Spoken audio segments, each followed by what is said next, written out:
सर्दी हो या फिर गर्मी, और फिर चाहे मेरा हाइब्रिड हिबिस्कस हो या फिर देसी हिबिस्कस, दोनों ही फ्लोरिंग प्लांट में जो सबसे ज़्यादा फर्टिलाइज़र मैं डालती हूँ वो 2 फर्टिलाइज़र हैं जो आज इस वीडियो में मैं आपको दिखाने वाली हूँ। इनके सिवा मैं कोई एक्स्ट्रा फर्टिलाइज़र नहीं डालती, सिर्फ लिक्विड फर्टिलाइज़र डालती हूँ किचन वेस्ट का। तो इन दोनों फर्टिलाइज़र को बनाना बहुत आसान है और ये दोनों ही जैविक फर्टिलाइज़र हैं जो आपको ईजिली घर पे मिल जाते हैं, उनसे बनता है। और एक क्वेश्चन जो सबसे ज़्यादा पूछा जाता है कि क्या रेड सॉइल में प्लांट खराब हो जाते हैं, तो इस क्वेश्चन का आंसर मैं अपने एक्सपीरियंस के हिसाब से दूंगी और जो मैंने एब्जॉर्व किया है 3-4 सालों में। मैंने बहुत सारे प्लांट्स अपने रेड सॉइल में लगा रखे हैं अभी, जिनकी कंडीशन मैं आपको दिखाने वाली हूँ और बताने वाली हूँ क्या वाकई में ही रेड सॉइल में प्लांट खराब हो जाते हैं। इसका आंसर मैं आगे आपको विद डेमो के साथ दूंगी। उससे पहले हम जानते हैं कि अगर हमारे गुड़हल के प्लांट में फ्लावर नहीं आ रहे हैं तो हमें क्या करना चाहिए और गुड़हल में फ्लावर ना आने के क्या क्या रीजंस हो सकते हैं। अब बात चाहे गुड़हल के प्लांट की हो, रोज प्लांट की हो या फिर किसी और फ्लावरिंग प्लांट की हो, अगर इसमें फ्लावरिंग नहीं हो रही है तो इसका मेन रीज़न जो होता है वो ये होता है कि इसकी जो बेसिक नेसेसिटी है वो पूरी नहीं हो पा रही है। बेसिक नेसेसिटी यानी कि आम ज़रूरतें, जिसके अंदर आता है सनलाइट, वाटरिंग और फर्टिलाइज़र। और इसके अंदर भी जो 2 मुख्य तौर पे इसकी जो नेसेसिटी होती है वो होती है सनलाइट और प्रॉपर वाटरिंग। अगर आप इन 2 चीज़ों पे ख्याल रखें और उसके बाद आप उसे अच्छे से फर्टिलाइज भी करते हैं, यानी कि जितना उसको रिक्वायरमेंट है फर्टिलाइज़र का आप उतना देते हैं, तो फ्लोरिंग होना लाजमी है। आपका चाहे कोई सा भी प्लांट है उसमें फ्लोरिंग ज़रूर होगी, बट किसी रीज़न की वजह से, जैसे कि हम उसकी सनलाइट नेगलेक्ट कर देते हैं, कभी कभी हम पानी सही से नहीं डाल पाते हैं, 2-2 3-3 दिन तक पानी उसमें नहीं रहता है एंड प्लांट की लीव्स ड्रॉप हो जाती हैं। कई सारी कंडीशन ऐसे होती हैं जिसमें हम इन 3 चीज़ों का ख्याल नहीं रख पाते हैं, तब हमें एक्स्ट्रा न्यूट्रिएंट्स देने की ज़रूरत पड़ती है। जैसे कि अब सर्दियों का मौसम है और बहुत लंबे टाइम से मौसम ठंडा रहता है, तो ऐसे में हमें गर्म फर्टिलाइज़र देने की ज़रूरत पड़ती है। अब जैसे कि फरवरी आने वाली है और मौसम में थोड़ी गर्माहट होने लगेगी, तो अभी मैं यहाँ पे 2 फर्टिलाइज़र जो कि मैंने पूरी सर्दियों में डाले हैं और जो हमेशा मैं गर्मियों में भी डालती रहती हूँ। गर्मियों में थोड़ा सा ऐसा होता जाता है इस फर्टिलाइज़र के साथ कि पानी का रेशियो थोड़ा सा हमें बढ़ा लेना पड़ता है, पर सर्दियों में हम थोड़ा सा पानी का रेशियो कम रखेंगे, यानी कि 2:1 का रेशियो रखेंगे। 2 रेशियो हम पानी रखेंगे और 1 रेशियो हम खाद का रखेंगे, तो इस तरीके से हमारा अच्छा एक फर्टिलाइज़र तैयार हो जाता है। तो चलिए, ये देखिए मेरा देसी हिबिस्कस है और इसकी कंडीशन आप देख सकते हैं कितना हेल्थी प्लांट है। इवन इसमें बर्ड्स भी बनी है और पूरे सर्दी भी इसने बहुत अच्छी ब्लूमिंग करी है। 1-2 दिन में इसमें 1-2 फ्लावर खिलते ही रहे हैं और देखिए कितनी हेल्थी बर्ड्स बन रही हैं। तो इन दोनों फर्टिलाइज़र को जान लेते हैं कि ये दोनों फर्टिलाइज़र कैसे बनते हैं, जो कि पूरे साल आप अपने प्लांट्स पे दे सकते हैं और ये बहुत ईजिली बन जाते हैं क्योंकि जिन भी चीज़ों से ये बने हैं आपको आसानी से मिल जाती हैं। फर्स्ट जो कि मैं डालती हूँ वो है एक लिक्विड फर्टिलाइज़र और इसको बनाने के लिए सिर्फ आपको 2 चीज़ों की ज़रूरत पड़ती है, एक पानी और दूसरा ये गोबर का उपला। इस उपले को हम कंडा भी कहते हैं। अगर आपके पास उपला नहीं है तो आप यहाँ पे गोबर की खाद का भी यूज़ कर सकते हैं। गोबर की खाद फुली डिकम्पोज होनी चाहिए। गोबर की खाद में nitrogen, phosphorus, potassium, calcium, magnesium, लोहा, मैग्नीज, ये सभी बहुत अच्छे अमाउंट में पाए जाते हैं और जो सबसे ज़्यादा इसमें पाया जाता है वो है नाइट्रोजन, फॉस्फोरस और पोटेशियम। और आप सभी जानते हैं कि नाइट्रोजन प्लांट्स के लिए कितना ज़्यादा ज़रूरी होता है, क्योंकि इसके जरिए प्लांट्स की जो लीव्स होती हैं वो ग्रीन रहती हैं, जिससे फोटोसिंथेसिस का प्रोसेस हो सके, यानी कि फूड बनाने का काम। और दूसरा होता है पोटेशियम, जो कि फ्लोरिंग के लिए बहुत ज़्यादा ज़रूरी होता है, वो भी हमारे इसमें पाया जाता है। और कैल्शियम, मैग्नीशियम आप सभी जानते हैं कि प्लांट्स के लिए काफ़ी ज़रूरी होते हैं। तो इसको बनाने के लिए आपको जो काम करना है, यहाँ पे पानी ले लें। पानी यहाँ पे मैंने 5 लीटर लिया था।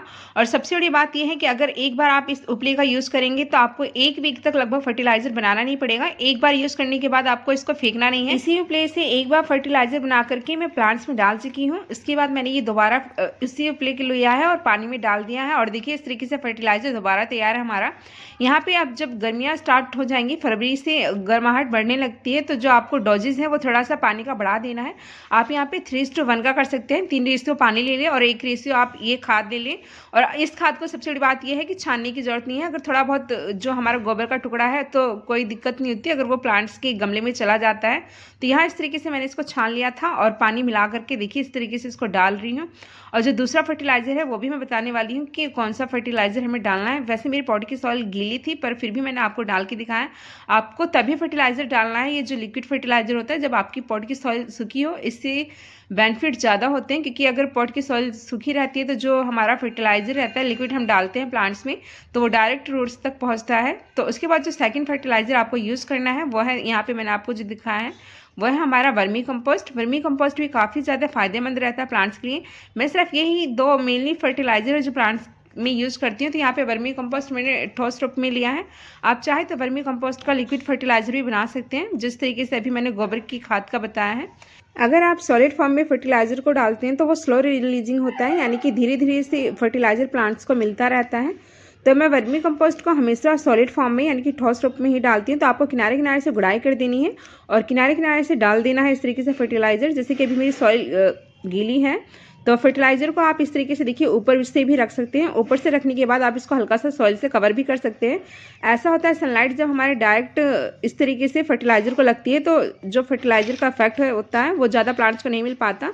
तो इस तरीके से आप फर्टिलाइज़र डालने के बाद किनारे किनारे से, अगर आपका पॉट छोटा है या सॉइल गीली है और आप फर्टिलाइज़र देना चाहते हैं, ऊपर से हल्का हल्का इस तरीके से सॉइल से कवर भी कर सकते हैं। तो यहाँ बात ख़त्म होती है कि अगर हमारे गुड़हल के प्लांट में फ्लावर नहीं आ रहे हैं, हम उसकी बेसिक रिक्वायरमेंट पूरी करते हैं, तो हमें कौन सा खाद देना चाहिए जो प्लांट्स की सारी रिक्वायरमेंट को पूरा कर दे। तो अभी इसके बाद हम बात करेंगे कि रेड सॉइल में लगे हुए क्या प्लांट ख़राब हो जाते हैं। तो जैसे कि आपने देखा ये वाला हाइब्रिड हिबिस्कस का प्लांट है और ये भी मेरा रेड सॉइल में लगा हुआ है। एंड ग्रोथ आपके सामने है कि कितना अच्छा चला और कितनी सारी बर्ड्स बनी हुई हैं इस पर। और इसके सिवा भी 4-5 प्लांट हैं मेरे पास और वो भी गुड़हल के ही हैं जो कि रेड सॉइल में लगे हुए हैं लगभग 3-4 साल से, और वो भी बहुत अच्छे चल रहे हैं, जो कि आपको मैं आगे दिखाने वाली हूँ। और देखिए रेड सॉइल की जो बात होती है प्लांट खराब होने की, वो डिस्कस करने वाले। तो आप देख सकते हैं कि मैंने इसमें पानी डाला था रेड सॉइल में और उसके बाद ये कितनी सॉफ्ट और नमी वाली हो गई है। तो यानी कि अगर आपका जो प्लांट है रेड सॉइल में लगा हुआ है, अगर आप इसको प्रॉपर पानी देते हैं और पानी आपका रूट्स तक पहुंचता है तो वो प्लांट कभी नहीं मरने वाला। रेड सॉइल के साथ मैंने जो पाया है काफ़ी टाइम तक इसमें प्लांट्स लगाने के बाद कि इससे ज़्यादा सॉफ्ट सॉइल कोई नहीं होती अगर इसमें पानी ज़्यादा रहे, एंड इससे ज़्यादा टफ सॉइल भी कोई नहीं होती, यानी कि ठोस सॉइल भी कोई नहीं होती। अगर आप इस प्लांट में पानी नहीं डालते हैं 1-2 दिन तक तो ये प्लांट ऐसा हो जाएगा इसमें जो लगा हुआ है कि सारी लीव्स एकदम नीचे को झुक जाती हैं हाइब्रिड हिबिस्कस की, क्योंकि इसकी जो मिट्टी होती है बहुत ज़्यादा टफ हो जाती है कि अगर आप इसको किसी गार्डनिंग टूल से भी हटाना चाहेंगे रेड सॉइल में, अगर आपका प्लांट लगाए तो रेड सॉइल बहुत ईजिली हटती नहीं है। तो आपको सिर्फ पानी अच्छे से प्रोवाइड करना है तो आपका प्लांट कभी नहीं मरेगा। जैसे कि मैंने बहुत सारी वीडियो में देखा था पहले, एंड जब मुझे भी नहीं पता था तो मैंने एक प्लांट की आज से 4 साल पहले पूरी सॉइल हटा दी थी रेड सॉइल। उसके बाद वो प्लांट मैंने लगाया था, वो प्लांट मेरा अच्छे से सर्वाइव नहीं किया, वो प्लांट मेरा ख़राब। उसके बाद जितने भी मेरे हाइब्रिड हिबिस्कस या फिर मेरे रोजेस के प्लांट थे वो सभी रेड सॉइल में लगे हुए हैं और जो कि बहुत अच्छे से सर्वाइव कर रहे हैं।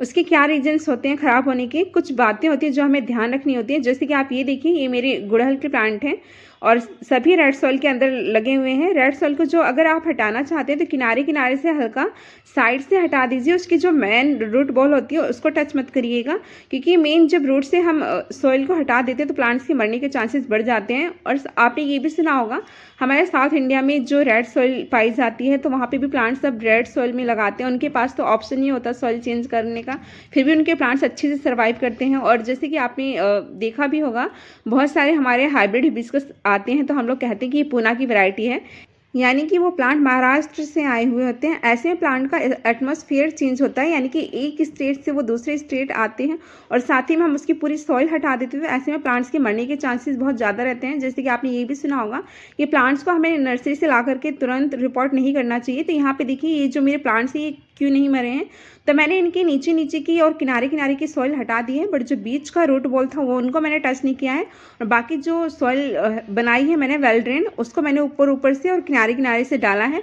और जब भी मैं पानी डालती हूँ तो फुल पानी डालती हूँ ताकि पानी जो है वो नीचे रेड सॉइल तक पहुँच जाए, क्योंकि अगर आपका डाला हुआ पानी रेड सॉइल तक नहीं पहुँचता तो वो रेड सॉइल बिना पानी के इतनी ज़्यादा टफ हो जाती है कि उसमें प्लांट बिल्कुल एकदम जकड़ सा जाता है, उसकी जो रूट्स होती हैं, और पानी ना मिलने की वजह से उसके प्लांट्स धीरे धीरे ख़राब होने लगते हैं। तो आपको मैं यहाँ पे रेड सॉइल नीचे से निकाल के दिखा रही हूँ कि देखिए ये सारे प्लांट्स नीचे से मेरे रेड सॉइल में लगे हुए हैं और कितने अच्छे सर्वाइव कर रहे हैं। तो ऐसा नहीं है कि प्लांट रेड सॉइल में ख़राब हो जाए। तो कहने का मतलब ये है कि अगर आप प्रॉपर तरीके से पानी डालते हैं और पानी डालने के बाद वो पानी जो प्लांट है उसकी रूट्स तक नीचे तक पहुंच जाता है तो वो प्लांट रेड सॉइल में लगा हुआ कभी ख़राब नहीं होगा। अगर आप पानी सही से नहीं डालते हैं और जो रेड सॉइल है वो टफ़ हो जाती है तो टफ़ होने के बाद जो प्लांट्स है वो पूरी तरीके से मुरझा जाता है। एंड ऐसा आप कई बार करते हैं तो बाबा प्लांट स्ट्रेस में चला जाता है और इस तरीके से प्लांट के ख़राब होने के चांसेस बढ़ जाते हैं। तो आप रेड सॉइल में लगा करके पानी का पूरा ध्यान रखिए, यानी कि पानी अच्छे से डालिए, तब कभी भी आपका रेड सॉइल में प्लांट लगा हुआ ख़राब नहीं होगा। ऐसे मैंने अपने एक्सपीरियंस से देखा है, आप देखिए, क्योंकि मेरे एक ग्रुप में भी हैं जिनको मैं जानती हूँ और उनके प्लांट्स भी रेड सॉइल में लगे हुए हैं और उनके प्लांट्स भी कभी ख़राब नहीं होते। तो आई होप आपको ये वीडियो से पता चल गया होगा कि रेड सॉइल में लगे हुए प्लांट ख़राब नहीं होते हैं।